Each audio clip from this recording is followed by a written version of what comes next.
আসসালামু আলাইকুম ওরহামতুল্লাহ। কি অবস্থা সবার, কেমন আছেন সবাই? তো আপনাদের গতকাল রেজাল্ট দিছে। তো অনেক স্টুডেন্ট হচ্ছে গিয়ে বারবার মেসেজ দিচ্ছে, ভাইয়া বোর্ড চ্যালেঞ্জ করব কিনা বা বোর্ড চ্যালেঞ্জ করলে কিভাবে করব। তো ওই জন্য এই ভিডিওটা, বুঝতে পারছেন, খুব দরকারি ভিডিও। চাইলেই হচ্ছে আমি কালকে ভিডিওটা করে দিতে পারতাম, বাট আমার অনেক হচ্ছে গিয়ে দেখে শুনে, তারপরে রিসার্চ করে, তারপর হচ্ছে গিয়ে এই ভিডিওটা বানাতে হচ্ছে। কারণ আমার বোর্ড চ্যালেঞ্জ করার অভিজ্ঞতা নাই। তবে ইউটিউব ঘেটে যা বুঝলাম ওইটাই কিন্তু ভাইয়া আপনাদেরকে এখন বলবো। এইচএসসি এসএসসি 25 বোর্ড চ্যালেঞ্জ করার সঠিক নিয়ম ক্লিয়ার। তো কারা আসলে বোর্ড চ্যালেঞ্জ করবেন? যাদের আসলে একটু ডাউট আছে, এক দুইটা সাবজেক্টে হয়তো আপনার একটু মিস গেছে, মনে করেন 78, সে হচ্ছে 79, এরকম কিন্তু অনেকের হয়েছে, রাইট? সে 75-এর উপরে যারা আছে, অনেক বেশি যদি রিফারেন্স হয়, মানে আপনি জানেন আপনার পরীক্ষা অনেক ভালো হয়েছে, বাট দেখা যাচ্ছে হচ্ছে মার্ক খুবই খুবই কম আসছে, তখন কি আপনার এটাতে ডাউট তৈরি হয়েছে অ্যান্ড আপনি বোর্ড চ্যালেঞ্জ করতেছেন। ওকে, দ্যাটস ফাইন। বাট নর্মালি হচ্ছে অনেক বেশি চেঞ্জ কিন্তু বোর্ড চ্যালেঞ্জ করলে আসে না, আমার যতটুকু অভিজ্ঞতা। ওকে, কারণ প্রত্যেক বছরই বিভিন্ন স্টুডেন্টরা হচ্ছে এটাই বলে।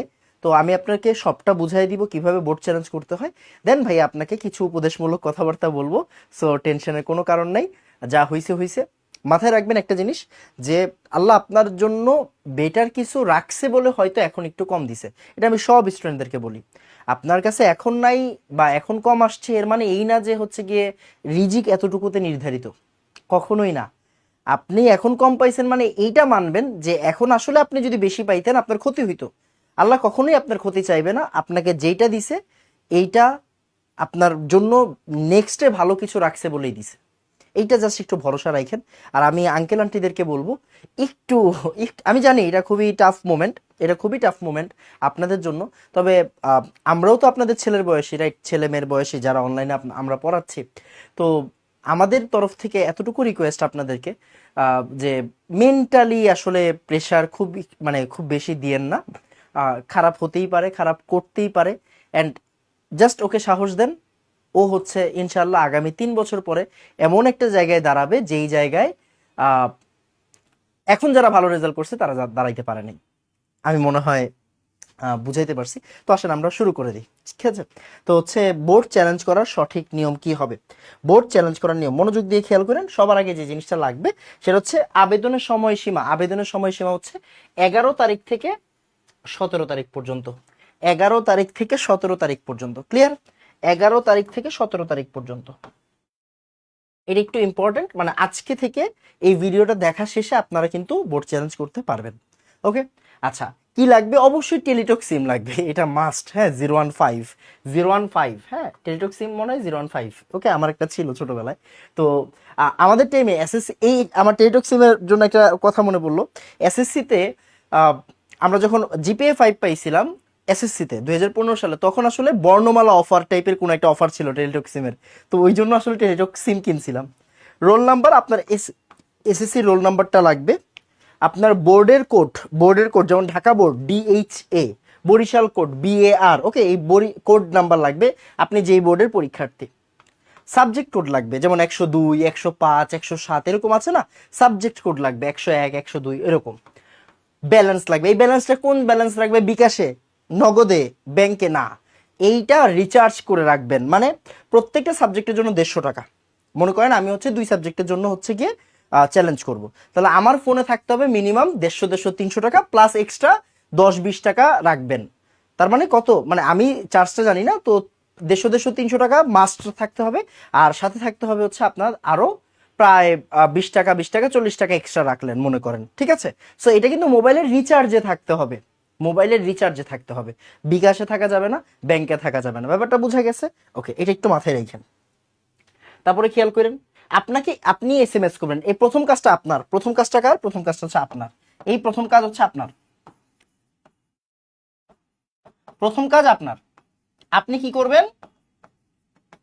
আপনি হচ্ছে গিয়ে প্রথমে এই যে RSC লিখবেন। কি লিখবেন? RSC, RSC, প্রথমে লিখবেন RSC। এরপরে এরপরে স্পেস দিবেন। এরপরে বোর্ড কোড দিবেন। স্পেস কোনটা বলেন তো? স্পেস কোনটা? এই আমার এখানে কিবোর্ড আছে। হ্যালো হ্যালো, কিবোর্ড কি এখানে আছে? কিবোর্ড আছে মনে হয়। আচ্ছা, সে কিবোর্ড, হ্যাঁ কিবোর্ড কোন জায়গায় দিয়ে জানি আনবো। 1 সেকেন্ড, হ্যাঁ। মনে করেন হচ্ছে এই যে কিবোর্ড, বুঝলে, আচ্ছা হয়তো আসবে যখন এই যে এটা হচ্ছে স্পেস, রাইট, এটা হচ্ছে স্পেস, নিচের জায়গাটা কি স্পেস। ওকে, সো স্পেস দিবেন, তারপর আপনার এসএসসি রোল নাম্বারটা দিতে হবে, এরপর আবার স্পেস দিবেন, এরপরে সাবজেক্ট কোডটা দিতে হবে, এরপর কি দিতে হবে, সাবজেক্ট কোড। আসেন এই যে যেমন আমি একটা উদাহরণ দিই, যেমন এসএসসি, আমি কি লিখলাম, আমি লিখলাম হচ্ছে এসএসসি, সরি এখানে এসএসসি লিখতে হবে না, হ্যাঁ এখানে লিখতে হবে, আচ্ছা স্পেস দিয়ে বোর্ড কোড দিবেন, তারপরে রোল নাম্বার দিবেন, তারপরে সাবজেক্ট কোড দিবেন, দেন হচ্ছে আপনি কিভাবে পাঠাবেন ওইটাও আমি বলে দিচ্ছি, একদম সুন্দর করে লিখে দিচ্ছি। হ্যাঁ, তো লিখবেন হচ্ছে আরএসসি,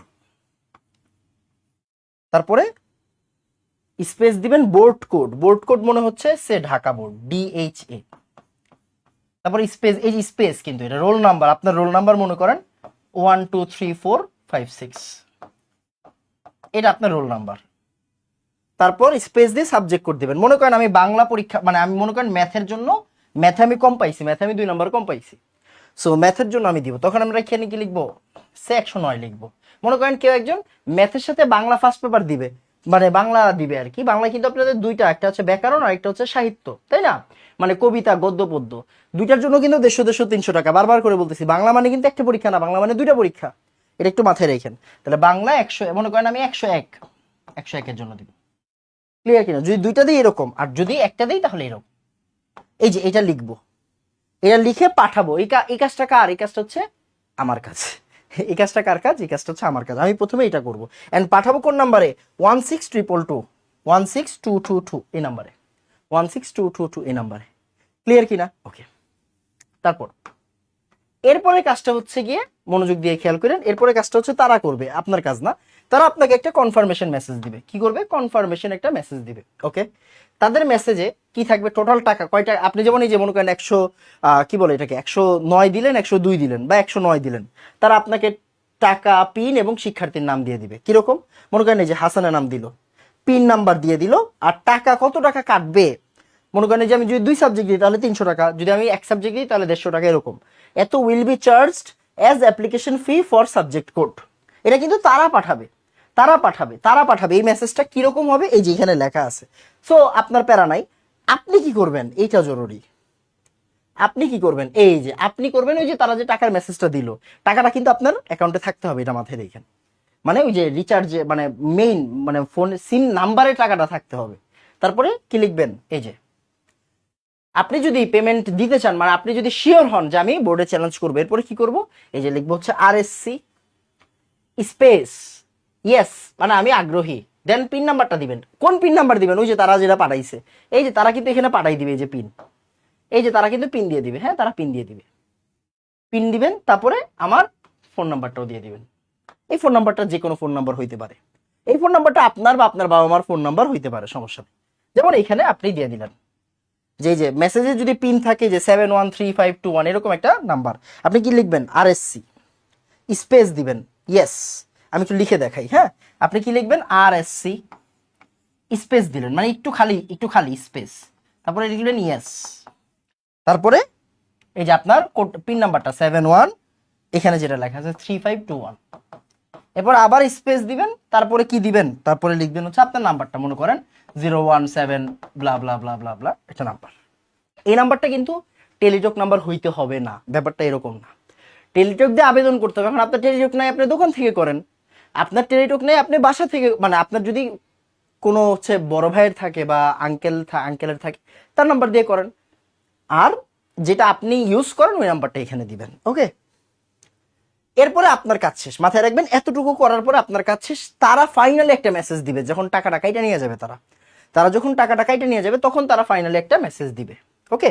তখন ওরা ফাইনালি একটা মেসেজ দিবে, এই যে দেখেন, কংগ্রেটস হাসানের নাম, পেমেন্ট কমপ্লিটেড, তারপরে ইউজার আইডি দিয়ে দিবে একটা, পাসওয়ার্ড দিয়ে দিবে একটা, সেন্টার কোড দিয়ে দিবে একটা, এই মেসেজটা আপনি সেভ করে রাখবেন, আই রিপিট, এই মেসেজটা একটু সেভ করে রাখবেন, যদিও অত বেশি লাগবে না, তারপরে এই মেসেজটা একটু সেভ করে রাখবেন, এ বাদে আপনার আর কোনো কাজ করতে হবে না, এখানে সব লেখা আছে, টেনশনের কোনো কারণ নেই, ক্লিয়ার, আপনার আর কোনো কাজ করা লাগবে না। তার মানে আমি যদি একটু রিভিউ করে দিই আপনাকে, প্রথমে আপনি কাজ করবেন, আপনি একটা এসএমএস দিবেন, আরএসসি বোর্ড কোড, আপনার রোল নাম্বার, আর হচ্ছে কোন সাবজেক্টে আপনি চ্যালেঞ্জ করবেন, এরপর তারা একটা মেসেজ দিবে, ওই মেসেজটা ইম্পর্টেন্ট, পিন নাম্বার দিয়ে দিবে ওই মেসেজের ভিতরে, ওই নাম্বারের ভিতরে কি দিয়ে দিবে, পিন নাম্বার, আর কত টাকা লাগবে ওইটা দিবে।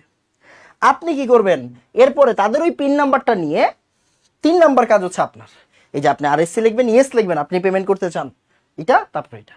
এরপরে টাকা কিভাবে নিতে হয় এটা এরা খুব ভালো করে জানে, আপনার টেনশন নাই, খালি টাকাটা আপনার অ্যাকাউন্টে থাকলেই হবে। দেন এই তো, এটা হচ্ছে প্রসেস। হ্যাঁ, এটা হচ্ছে ফুল প্রসেস। এখন কিছু এফিকিউজ থাকে, ফ্রিকোয়েন্টলি আস্কড কোশ্চেন, মানে কি কি প্রশ্ন আপনারা করেন ম্যাক্সিমাম স্টুডেন্টরা, ওইগুলো আমি একসাথে করে এখানে রাখছি, একটু মনোযোগ দিয়ে খেয়াল করি। কত টাকা ফি দিতে হবে, পার সাবজেক্ট 150, পার সাবজেক্ট 150, পার সাবজেক্ট 150। বাংলা যদি হয় ব্যাকরণ, ওইটার জন্য 150, বাংলা যদি হয় প্রথমটা, ওইটার জন্য 150, মানে দুইটা বাংলা মানে কিন্তু 150 না, দুইটা বাংলা মানে 300। কোন মোবাইল সিম ব্যবহার করে চ্যালেঞ্জ করা যাবে, অবশ্যই টেলিটক, অবশ্যই টেলিটক। বোর্ড চ্যালেঞ্জের মাধ্যমে কি খাতার উত্তর পুনরায় পরীক্ষা করা হয়, উত্তর হচ্ছেন না। দেখেন, মনে করেন আপনি 78 পাইছেন, আপনি কি পাইছেন, মনে করেন 78 পাইছেন, খেয়াল করেন, আপনি মনে করেন কি পাইছেন, 78 পাইছেন, ক্লিয়ার, আপনি মনে করেন 78 পাইছেন। এখন এই 78, ওরা কি করবে, ওরা কি 78-এর সাথে 2 নাম্বার যাতে বেশি দেয় এই জন্যই তো আপনি চ্যালেঞ্জ করছেন, তাই না? আসলে খাতাটা যখন দেখবে, দেখবে হচ্ছে গিয়ে, মনে করেন প্রথম প্রশ্ন, এই যে 1 নাম্বার সৃজনশীল, 2 নাম্বার সৃজনশীল, 3 নাম্বার সৃজনশীল, 4 নাম্বার সৃজনশীল, 5 নাম্বার সৃজনশীল, 6, 7, 7টা সৃজনশীল আছে। এক সৃজনশীল আন্ডারে কি থাকে, ক, খ, গ, ঘ, এরকম করে কি সবার কি এরকম 4টা করে প্রশ্ন, সবার 4টা করে প্রশ্ন। তো টিচাররা মূলত দেখবে যে কোনোটাতে নাম্বার দেওয়া বাকি আছে কিনা, এটাতে নাম্বার দেওয়া হয়েছে, এটাতে নাম্বার দেওয়া হয়েছে, এটাতে নাম্বার দেওয়া হয়েছে, এটাতে নাম্বার দেওয়া হয়েছে, এগুলো থেকে নাম্বার দেওয়া হয়েছে কিনা টিচাররা দেখবে, এটা কোনোটা নাম্বার দেওয়া বাকি আছে কিনা। নাম্বার দেওয়া যদি বাকি থেকে থাকে তাহলে তারা নাম্বার দিবে, আর যদি নাম্বার দেওয়া বাকি না থাকে, ওকে, ব্যাপারটা হচ্ছে এরকম। নাম্বার দেওয়া বাকি আছে কিনা দেখবে। আরেকটা জিনিস দেখবে, মনে করেন এই যে এটাতে আপনার নাম্বার দিছে হচ্ছে গিয়েছে 6, এটাতে নাম্বার দিছে 8, এটাতে নাম্বার দিছে 7, এটাতে নাম্বার দিছে 5, এটাতে নাম্বার দিছে 6, এটাতে নাম্বার দিছে 9, এটাতে নাম্বার দিছে 8। তো তারা যোগ করবে, যোগ করবে যে ভাই 8, 9, 17, 17, 6, 23, 23, 5, 28, 28 সাথে 35, 35 আর 8 কত রে, 43, 43 আর 6, 49। এই জায়গায় কি তারা আসলে 49ই দিছিল, নাকি এই জায়গায় তারা ভুলে 47 দিছিল, ব্যাপারটা হচ্ছে এরকম। কথা বোঝা গেছে? তার মানে তারা আসলে মূলত কি করবে, তারা আসলে কাউন্ট করবে, তারা আসলে কাউন্ট করবে, টোটাল নাম্বারটা কাউন্ট করবে, আর দেখবে কোনো প্রশ্নে দাগানো বাকি আছে কিনা, মানে কোনো কোশ্চেন নাম্বার দেওয়া বাকি আছে কিনা। মূলত এই কাজটা করা হয় বোর্ড চ্যালেঞ্জে। তারপর আর বোর্ড চ্যালেঞ্জ করার জন্য নির্দিষ্ট কোন তারিখের ভিতরে আবেদন করতে হবে, 17 তারিখের ভিতরে, 11 থেকে 17, এটা অলরেডি বলা হয়েছে। বোর্ড চ্যালেঞ্জে কি মার্কস কমে যেতে পারে, এইটা একটা জাতীয় প্রশ্ন। ভাই আমি বোর্ড চ্যালেঞ্জ করব, মার্কস কি কমে যেতে পারে? ম্যাক্সিমাম কেসে না, ম্যাক্সিমাম কেসে না, এরকম দেখাই যায় না যে বোর্ড চ্যালেঞ্জ করছে কমে গেছে। বোর্ড চ্যালেঞ্জে এইটা হতে পারে যে চেঞ্জ হয় নাই, এটা একটা হতে পারে, আরেকটা হতে পারতে পারে, আলহামদুলিল্লাহ, বাট নর্মালি দেখা যায় যে বোর্ড চ্যালেঞ্জে কি হয় না, নাম্বার কমে না। সো বোর্ড চ্যালেঞ্জ করতেই পারেন আপনি। তারপরে পরে বোর্ড চ্যালেঞ্জ করার পর কতদিন পরে রেজাল্ট দেয়, মোটামুটি 1 মাস ধরে রাখেন। হ্যাঁ, 15 থেকে 1 মাস, 15 থেকে 1 মাস, 15 দিন থেকে 1 মাস, 15 দিন থেকে 1 মাস, 15 দিন থেকে 1 মাসের ভিতরে রেজাল্ট দিবে। আর আবেদন করার পরে কোনো ডকুমেন্ট কি বোর্ডে জমা দিতে হবে, উত্তর হচ্ছে না, কোনো ডকুমেন্ট বোর্ডে জমা দেওয়ার কোনো প্রয়োজন নাই। জাস্ট আপনার সব কাজ হবে এসএমএস এর মাধ্যমে, সব কাজ হবে এসএমএস এর মাধ্যমে। ওকে, সো সবসময় একটা জিনিস বিশ্বাস রাখবেন, যা হবে, যা হয় তা ভালোর জন্যই হয়, যা হবে তা ভালোর জন্যই হবে। যাদের খুব বেশি ডাউট যে ভাইয়া আমি এটাতে হচ্ছে গিয়ে খুবই ভালো পরীক্ষা দিছি বাট নাম্বার কম আসছে, তারা অবশ্যই বোর্ড চ্যালেঞ্জ করেন। নিজের উপর কনফিডেন্স থাকাটাকে আমি অবশ্যই ভালো মনে করি, ওভার কনফিডেন্স থাকাটা ভালো মনে করি না। বাট একটা স্টুডেন্ট জানে সে কতটা ভালো পরীক্ষা দিছে, তো সে আসলে ভালো করে বলতে পারবে যে সে আসলে চ্যালেঞ্জটা করবে কি করবে না। ওকে, সেটা পুরোপুরি আপনার উপর ছেড়ে দিলাম আমি। আপনি আশা করি এতটুকু বুঝদার যে আপনি বুঝবেন এখানে চ্যালেঞ্জ করা উচিত কি উচিত না, ঠিক আছে? আর অনেকেই আছে হচ্ছে কি আপনার 78, 79, 78, 79 পাইছে, তো তারা চ্যালেঞ্জ করতে পারেন, তারা চ্যালেঞ্জ করে দেখতে পারেন যে হচ্ছে গিয়ে নাম্বারটা চেঞ্জ হয় কিনা। বাদ বাকি আল্লাহর ইচ্ছা, আপনার টেনশনের কোনো কারণ নাই। দেখেন একটা জিনিস আমি একটু আপনাকে বলে দিই, যেমন যাদের ইন ফিউচার ডাক্তার হওয়ার স্বপ্ন, ডাক্তার হওয়ার ইচ্ছা, আমি একটু এখনই একটু বলে দিই, যেহেতু মাত্র এসএসসি রেজাল্টটা দিছে। হ্যাঁ, খেয়াল করেন, এসএসসি রেজাল্টের সাথে কত গুণ হয় জানেন? এসএসসি রেজাল্টের সাথে 15 গুণ হয়। তো মনে করেন এসএসসি রেজাল্ট যদি আপনার 5 হয়, তাহলে আপনি অ্যাকচুয়ালি 75 মার্ক পাবেন। মানে এটা কি বুঝাচ্ছি, এইচএসসির সাথে আসলে 25 গুণ হয়। এইচএসসির সাথে কত গুণ হয়? 25 গুণ হয়। তখন এখানে কত হয়? 125, 5 25 125, দ্যাট মিনস 200। সো খেয়াল করেন, যারা মেডিকেল ভর্তি মানে ইন ফিউচার ইন্টার পরীক্ষার পরে যাদের মনে করেন এইচএসসি তে 5, তারা কি 125 অলরেডি পেয়ে গেছে।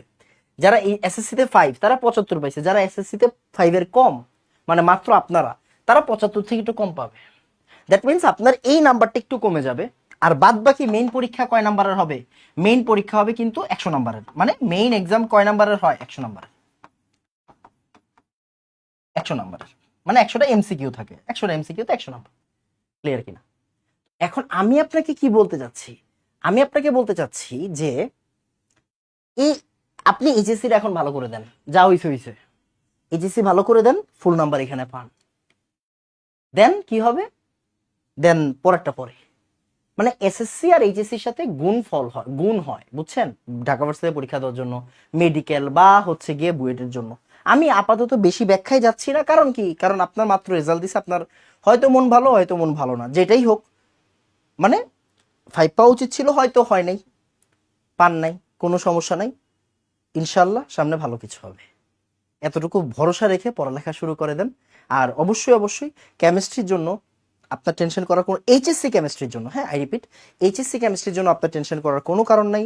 এইচএসসি কেমিস্ট্রির জন্য আপনি জাস্ট এই কোর্সটাতে ভর্তি হবেন। কোন জায়গায় RM400 লেখা থাকবে, হ্যাঁ, RM400 কুপন কোডটা দিয়ে আপনি ভর্তি হয়ে যাবেন, তাইলেই হয়ে যাবে। RM400 কুপন কোড দিয়ে আপনি যদি ভর্তি হন, তাহলে আপনি কত টাকা ডিসকাউন্ট পাবেন? 400 টাকা ডিসকাউন্ট পাবেন। অ্যান্ড কত টাকায় কোর্স কিনতে পারবেন বলেন তো?